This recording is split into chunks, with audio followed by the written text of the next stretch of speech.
ravi de vous retrouver, mesdames et messieurs, sur la chaîne citoyenne pour ce rendez-vous de l'actualité. Bonsoir et bienvenue à tous.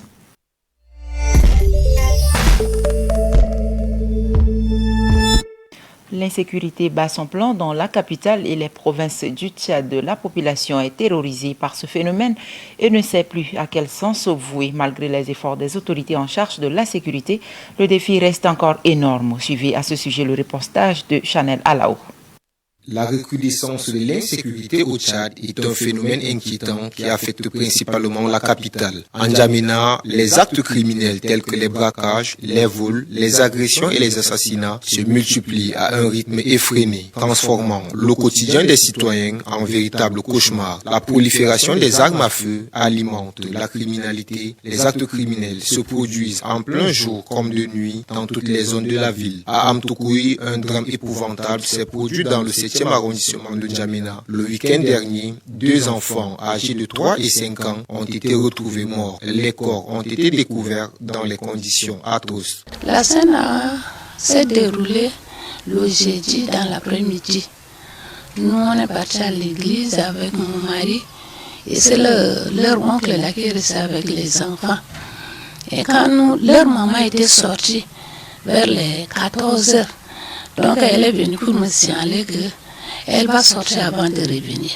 À notre retour à 19h, les enfants ont dit que Saleh avec son cadet là, ils sont perdus. Mon mari a pris son torche, on est parti au bord de Boutala pour chercher les enfants avec leur maman. Leur maman est partie de l'autre côté. On les a pas vus, on est revenu, puis après là, leur maman aussi était venue. Vendredi, on a cherché les enfants, on ne les a pas trouvés. Le samedi, leur maman est partie, c'est un marabout. Quand elle est de retour, elle est venue me trouver ici, que le marabout lui a dit que les enfants sont là dans la concession. Jusqu'à dimanche matin, leur maman est partie aux douches. Elle a vu le doigt d'un enfant. Après là, elle a essayé de creuser un peu et la main s'est sortie. C'est comme ça qu'elle a commencé à pleurer. Nous tous ici, on a couru pour aller derrière elle. C'est comme ça qu'on a vu la main des enfants. On a dit que si c'est comme ça, là, il faut qu'on aille là-bas pour appeler les policiers venir voir d'abord. Et c'est comme ça qu'ils sont allés appeler les policiers. Ils sont venus. Après, là, ils ont creusé pour trouver les corps des enfants.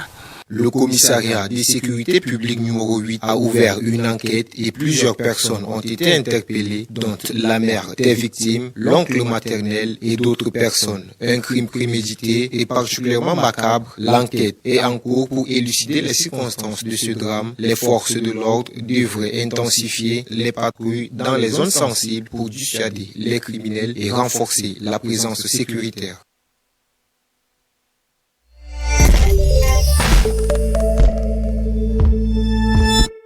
Et puis de nos jours, les enfants ne respectent plus les règles de la société et encore moins les lois de la République, indexant donc les parents de manière indirecte d'être les premiers responsables de l'éducation de base des enfants. Ceux-ci sont interpellés à plus de rigueur dans leurs responsabilités. On en parle avec Diana Nepitimbaye. L'éducation est la base de tout développement, dit-on. Un peu partout dans les coins et les coins du pays, l'on assiste à un phénomène préoccupant et alarmant. L'incivisme, le non-respect des lois de la société, le non-respect des personnes âgées par les tout-petits, voire les jeunes qui vont grandissant. Pourtant, le respect des aînés fait partie des valeurs intrinsèques qu'inculquaient les parents aux enfants. Au temps ancien, les parents ont du temps à passer avec les progénitures, à les surveiller avec rigueur dans les processus scolaires et autres choses qu'aujourd'hui semblent échapper à de nombreux parents. Avant tout, nos parents aillent à l'école. Ils vont aller à madrasa ou dans les masjids. Ils vont demander à nos enseignants, est-ce que mon enfant là, ma fille là, est-ce qu'elle étudie bien ou non? C'est-à-dire, on ne va pas nous laisser seulement aux maîtres, aux professeurs, aux marabouts. Les parents aussi prennent leurs responsabilités. Nous, on a vécu. C'est-à-dire, quand tu fais quelque chose, ton père va aller à l'école pour demander. Si ton maître te tape, ton papa aussi te tape. Donc tu es obligé d'aller tout droit, respecter ton enseignant, respecter ton marabout et ton oustas. L'éducation de base constitue un pilier essentiel pour construire une société responsable basée sur le respect des valeurs républicaines. Un appel solennel est lancé aux parents à l'effet de prendre les responsabilités dans l'encadrement de cette couche de la population. Le week-end, il est au jardin. Les jours ordinaires, il est au carrefour. Donc ça, je fais appel à mes enfants avec leurs enfants. Il faut qu'ils soient à côté de leurs enfants. Les maîtres seuls ne suffisent pas. Les parents aussi doivent rester à côté de leurs enfants. Même si tu es qui, il faut que ton enfant sache que toi tu es son père. Il faut lui donner une affection. J'ai causé avec mon papa, j'ai causé avec ma mère. Une complicité parfaite entre les parents et les enfants garantit d'avoir une société dépouillée des enfants rebelles. Et même tu vas aller au jardin, pourquoi pas aller avec tes enfants, avec ta femme? Il faut aller avec tes enfants de temps en temps.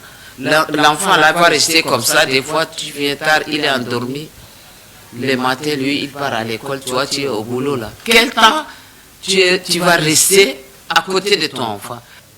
La vraie éducation, c'est l'odeur de ton père, l'odeur de ta maman, l'odeur de ta tante.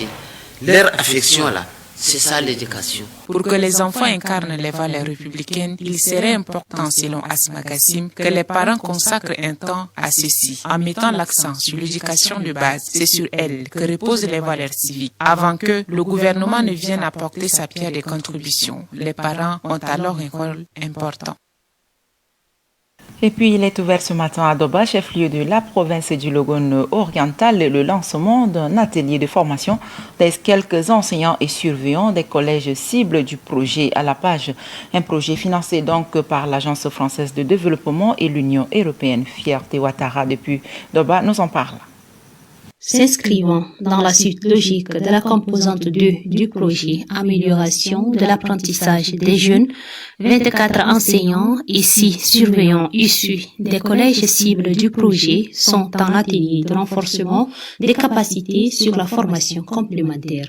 Pour le coordonnateur du consortium composante 2, Mamadou Keïta, cette dynamique vise à contribuer à l'atteinte des objectifs du gouvernement en faveur de l'éducation. On s'inscrit dans la dynamique de contribuer à l'atteinte des résultats de l'ensemble des politiques de l'éducation du gouvernement. La présente activité donc s'inscrit dans le cadre du renforcement de la qualité de l'éducation, voilà, donc au niveau de la zone d'intervention. L'occasion est pour moi de remercier tous les partenaires de l'éducation qui nous accompagnent dans ce processus de mise en œuvre. Et voilà, donc nous comptons sur leur engagement auprès de nous et aussi l'engagement de tous les enseignants. Une initiative saluée par le délégué de l'éducation et de la promotion civique au Logone oriental, Negidam Djoingi Robert. En saluant la présence complète des participants, que vous êtes, je vous demande d'être assis, attentifs et surtout disciplinés pour bien suivre les enseignants. Vous devez vous les applaudir. J'ose croire qu'au sortir des 10 jours de formation, vous serez outillés de manière à transmettre les compétences et les connaissances. Au programme de ces 10 jours de formation, les enseignants seront outillés sur plusieurs thèmes liés à la pédagogie de l'enseignement et pour un bon rendement, ajoutés aux exposés débats, des cas pratiques, des exercices de simulation et des ateliers par discipline sont prévus.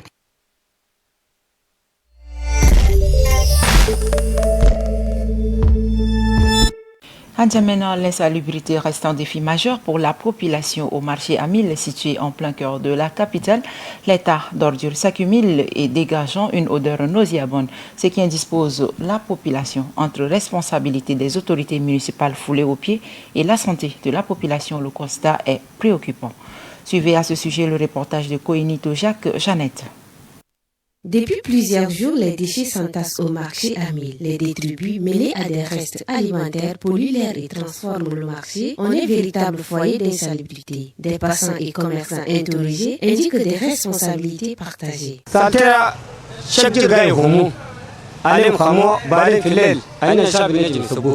La saleté est ramassée chaque jour, mais c'est nous-mêmes, la population, qui revenons la déposer la nuit. Nous sommes tous responsables. Ce n'est pas uniquement le travail de la mairie.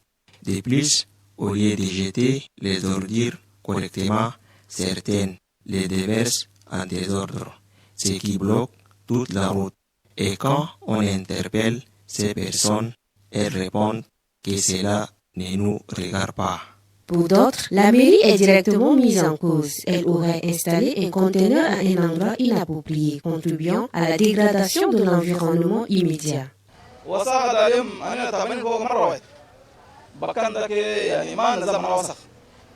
Nous souffrons de cette saleté.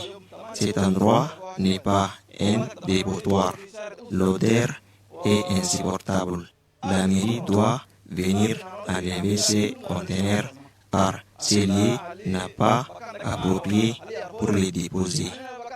Cette situation ne manque pas d'inquiéter les consommateurs. Beaucoup craignent des risques pour leur santé, notamment la prolifération de maladies liées à l'insalubrité dans un contexte où l'hygiène alimentaire est primordiale. Face à ce problème qui prend de l'ampleur, les habitants du marché Amil appellent à une réaction urgente des autorités compétentes et à un changement de comportement des commerçants. Une meilleure gestion des déchets et une prise de conscience collective apparaissent aujourd'hui comme des solutions indispensables pour rendre à ces marchés toute sa vitalité. En société toujours, les routes bitumées de N'Djamena sont de plus en plus envahies par le sable, ce qui constitue un véritable danger pour les usagers de voies publiques. Cette situation est particulièrement préoccupante, surtout pendant la saison de pluie, ainsi augmentant donc le risque d'accident de la route. Chanel Alao nous en parle. Les accidents de la route sont fréquents en N'Djamena et certains sont mortels. Les motocyclistes et les piétons sont particulièrement vulnérables. La plupart des routes en N'Djamena est envahies par le sable. Le cas de l'avenue Jacques Nadingar dans le 7e arrondissement est parlant. Pour rappel, c'est l'unique avenue qui dessert plusieurs arrondissements, surtout en saison pluvieuse. On y observe une petite monticule de sable occasionnant des accidents de la circulation, surtout les après-midi. En dépit de l'état de dégradation avancé de l'asphalte et en raison du manque d'entretien, le sable occupe une grande partie de la chaussée, obligeant les usagers à se partager l'espace non ensablé, sans oublier également les nids de poules et les crévassés sur les routes qui entravent la fluidité de la circulation. Les voies de communication dans les zones urbaines ou interurbaines demandent un entretien particulier, car entretenir les routes, c'est contribuer au développement d'un pays. Et puis la ville de Mao, surnommée la ville blanche, doit sa teinte claire à ses constructions en banco, réalisées à partir d'un mélange de terre et du sable environnant. Cette esthétique architecturale unique est installée dès le premier regard, dégage une atmosphère chaleureuse et sereine. C'est le signe de l'hospitalité de la ville de Mao, ancrée dans la culture. Roseline Ndiekourba nous en dit un peu plus. Située à environ 290 à 300 km de la ville d'N'Djamena, Mao, la capitale du Kanem, plonge ses racines dans la riche histoire du Kanem-Borno. Cette ville a évolué des carrefours caravaniers à un centre administratif colonial avant de devenir une capitale provinciale moderne, marquée par son hospitalité, sa résilience face au désert et sa culture profondément ancrée dans l'histoire sahélienne. Les habitants de Mao sont réputés pour leur résilience. Confrontés à un environnement aride, ils mettent en œuvre des techniques ingénieuses pour gérer l'eau, cultiver et prospérer dans des conditions difficiles. Cette adaptabilité nourrit des savoir-faire traditionnels qui se manifestent également dans leur accueil des visiteurs, souvent empreints de simplicité, de partage et surtout d'humilité. Lors des grandes occasions comme la Semaine nationale de l'arbre, organisée dans cette contrée, a davantage rendu la ville de Mao animée. L'on peut voir à proximité les danses traditionnelles, les caravanes de dromadaires, chants et décorations, témoignages d'un fort sens de l'hospitalité et de la communion. Cela montre combien de fois les festivals et événements locaux sont autant d'occasions de célébrer ensemble avec ouverture et générosité. La coopérative avec des ONG et les efforts conjoints pour améliorer les infrastructures, l'eau, l'hygiène santé, il faut aussi la volonté des habitants de travailler ensemble pour mieux vivre et offrir un environnement plus accueillant. Mao offre une hospitalité sincère, non pas enclin à l'artifice, mais pleinement ancrée dans la culture, la nature et la solidarité. Elle éveille chez les visiteurs une impression d'authenticité profonde et de confort humain rare aujourd'hui. Vous y découvrez des sourires, des échanges vrais et une communauté fière de ses racines.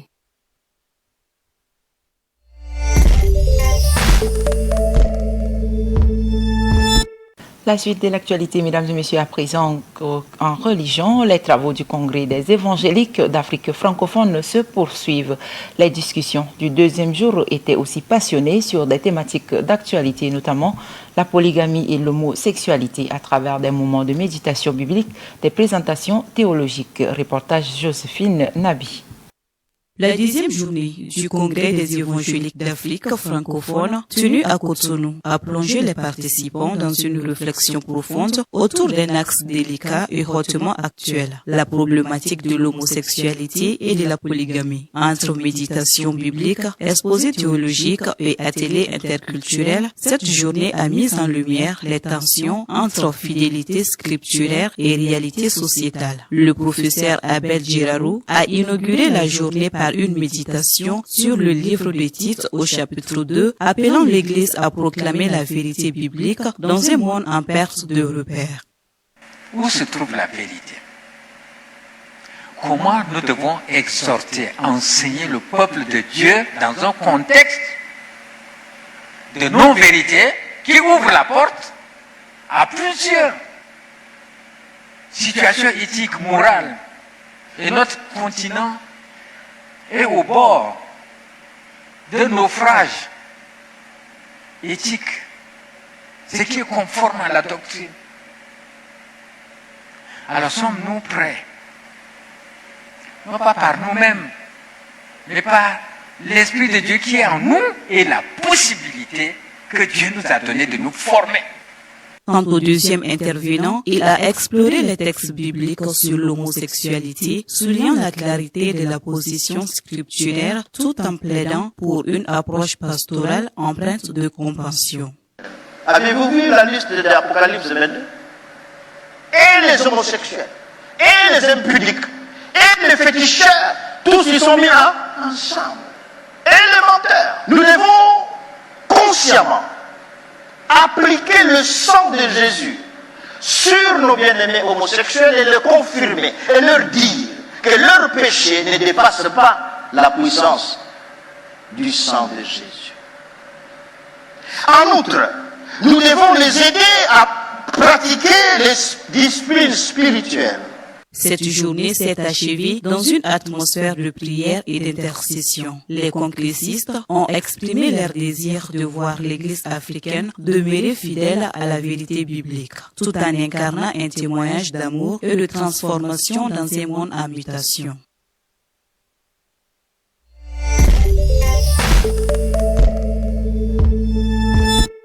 Le cinéma est un moyen de divertissement, mais aussi de développement économique. Il est un vecteur de vulgarisation de la culture. Notre reporter Nodimadi Dangar Josiane s'est intéressé à ce sujet. Voici son reportage avec le récit de Diana Nepitimbay. Le cinéma offre un espace de partage, de détente, de divertissement et d'évasion, permettant au public de vivre des émotions fortes. Parallèlement au divertissement, le cinéma joue un rôle important et satisfaisant dans la société et dans la vie de l'homme. Étant donné que le cinéma apparaît comme un septième art, il est capable d'influencer les perceptions et de favoriser les liens sociaux. L'un des principaux avantages du cinéma est l'environnement nostalgique qu'il offre à travers des envolées romantiques inévitables au-delà même de nos frontières. C'est ce que nous dit le cinéaste Derbaï Moto Valérie. En Afrique, la valeur du cinéma se mesure dans l'éducation. Aujourd'hui, on peut se former à travers le cinéma. On peut se divertir à travers le cinéma. On peut avoir plus de connaissances dans le domaine des cultures. à travers le cinéma, on a ces informations, on sait exactement à quoi ressemble tel pays d'Afrique. Le cinéma peut vous porter vers une attention sur le contenu du film sans interruption. Surtout, aller au cinéma est parfois la magie du grand écran qui vous en met en contact avec les belles émotions. Il faut relever que le cinéma contribue énormément à la diffusion de valeurs de tradition et de modes de vie, à la transmission culturelle. En Afrique, le cinéma a un peu de soucis, mais pas dans tous les pays, parce qu'il y a certains pays qui ont su utiliser le cinéma à d'autres fins. Par exemple, aujourd'hui, le Burkina continue toujours avec son festival FESPACO. Ça veut dire que le Burkina a donné plus d'importance au cinéma. Vous allez vous rendre compte que certains pays, ils n'ont pas de fonds destinés au cinéma. Il y a un problème de financement pour permettre aux artistes de faire connaître leur talent. Il n'y a pas de salles de cinéma, même s'il y en avait. Le cas du Tchad, on a eu 6 salles de cinéma. Mais aujourd'hui, ces salles de cinéma sont devenues des boutiques, des banques de céréales, ou encore le siège des partis politiques. Ça, c'est ce qui n'est pas normal. Le cinéma est devenu depuis un certain temps un art populaire, une industrie tant convoitée. Mais il faut retenir que l'influence du cinéma chez les enfants peut influencer négativement la croissance des enfants. Aussi, devrions-nous donner au cinéma toute sa noblesse en tant que 7e art. Il y a des programmes, des dessins animés qui tendent vers la pornographie et vers l'homosexualité. Et les enfants qui ne sont pas avisés, les enfants qui se laissent aller, ils sont influencés et on se rend compte qu'on a beaucoup de cas de viol entre les mineurs, entre les jeunes, n'est-ce pas? Nous avons également des crimes qui se perpétuent. Imaginez une fille de 13 ans qui a tué un jeune de 30 ans avec un poignard. Ça, ce sont les méfaits du cinéma. Le cinéma, tout comme le théâtre, qui est le miroir de la société désormais inclus des réalisateurs, permet au public d'une manière générale, inconsciemment ou pas, de négocier avec son environnement culturel. Toujours en culture, la série Patates amères est l'une des premières séries tchadiennes qui fait la fierté du pays grâce aux efforts fournis par la maison de production et les organisateurs. Mais la question que l'on se pose de nos jours, est-ce que les maisons de production sont-ils en expansion? Reportage Yaki Lydia. Le Tchad est l'un des pays où le cinéma est le moins développé. La série Patates amères étant l'une des premières séries tchadiennes est née d'une idée collective et de la mission de promouvoir le cinéma. Au fil du temps, cette série a fait le tour du Tchad, mais aussi au-delà des frontières et elle a contribué à la fierté nationale. Il y a plus de 5 ans d'arrière, nous avons fait venir ici au Tchad une scénariste de la Côte d'Ivoire qui nous a produit le scénario, on a retravaillé le scénario et puis nous avons tourné 4 saisons et demie de Patates amères, c'est ce qui a fait la joie de tous les Tchadiens, même au-delà, n'est-ce pas, de frontières du Tchad. Patates amères, c'est un symbolisme. Vous savez que la patate, du coup, elle est douce, elle n'est pas amère. Mais l'explication derrière ce symbolisme, c'est que c'est les déshydratats de la vie.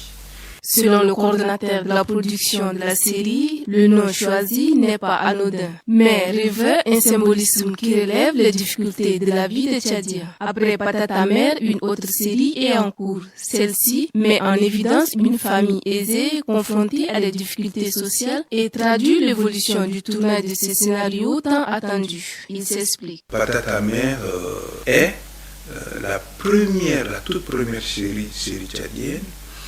Et au jour d'aujourd'hui, nous sommes maintenant dans une autre série, une deuxième série qu'on appelle Djaraban. Djaraban qui met, n'est-ce pas, en évidence une famille aisée qui se confronte, n'est-ce pas, aux déshydratats, n'est-ce pas, de comment mener une entreprise. Pour le développement de la cinématographie au Tchad, les cinéastes et les autorités en charge de ce domaine devraient envisager d'implanter une école du cinéma, ce qui pourrait dynamiser la culture et l'économie tchadienne. Il va falloir que nous ayons une maison, c'est-à-dire une école qui formerait, n'est-ce pas, des jeunes. Les Tchadiens sont en train de décoller, sont en train de faire des merveilles dans le cinéma, ce n'est pas des talents qui manquent. Donc je crois que autant des gens qui sont intéressés à devenir des acteurs du cinéma, autant les hommes d'affaires, d'investir dans le cinéma. Il serait judicieux que les autorités tchadiennes prennent conscience de l'importance du cinéma et investissent dans la construction de salles de cinéma. Cela permettrait de donner un nouvel élan à la création cinématographique locale et de renforcer le rayonnement culturel du pays.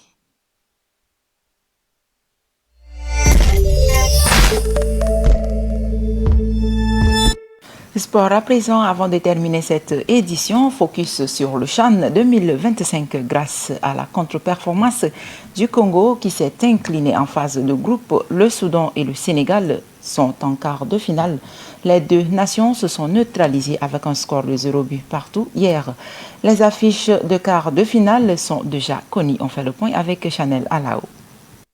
Le Soudan et le Sénégal sont les derniers pays qualifiés pour les quarts de finale. Ils rejoignent les 3 pays co-organisateurs de la compétition qui accèdent ensemble à la phase d'élimination directe, une première dans une compétition de la CAF. Le Kenya, la Tanzanie et l'Ouganda, hôtes du championnat d'Afrique des Nations, se sont tous hissés en quart de finale. Pour sa toute première participation au CHAN, le Kenya a créé la sensation en prenant la tête de son groupe sous la houlette de Béni MC Karti. Le Kenya termine avec 10 points devant le Maroc, champion en 2020. Les Kenyans seront à domicile pour un choc très attendu contre Madagascar ce vendredi soir. La Tanzanie a elle aussi brillé, s'imposant comme leader du groupe B avec 10 points. Pour eux, ce sera un sacré duel vendredi face au Maroc. Après 6 participations et 6 éliminations dès la phase de groupe, l'Ouganda a enfin brisé le plafond de verre pour se hisser avec brio en quart de finale. Dans un match fou face à l'Afrique du Sud, les hommes de Militaire Redje Dovik ont arraché un nul 3-3 au bout d'un suspense lundi 18 août. L'Ouganda sera face au Sénégal, l'autre nation invitée à la table des quarts. L'Algérie, qualifiée dans la douleur, les vice-champions en titre sont attendus au tournant contre le Soudan. Les quarts de finale débutent ce vendredi 22 août avec à l'affiche Kenya-Madagascar et Tanzanie-Maroc au Benjamin Kappa Stadium de Dar es Salaam.